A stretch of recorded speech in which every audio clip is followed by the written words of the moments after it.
Dinampot ng mga otoridad ang isang estudyante nagpapakalat online ng bomb threat sa kanilang eskwelahan. Nasa frontline balitang yan si John Aroa. Arestado ang 19 na taong gulang na estudyante sa Mandawi, Cebu. Nag-bomb threat daw siya sa kanilang paaralan. Sa pinagsanib na puwersa ng NBI Central Visayas at NBI Manila Anti-Cybercrime Division, natuntun ng mga investigador ang estudyante sa pamamagitan ng pag-track sa cellphone number ng Facebook account na ginamit sa pagbabanta. Nakasaad sa post na nakaplanta na ang bomba sa nasabing university campus. Sa loob ng 5 oras daw ito sa sabog.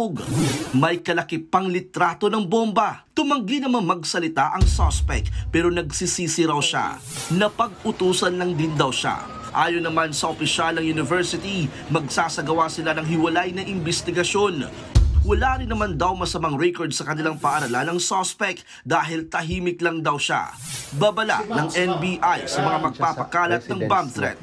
This will serve as a warning to those who do these kinds of criminal acts. Bomb joke is not something you take lightly.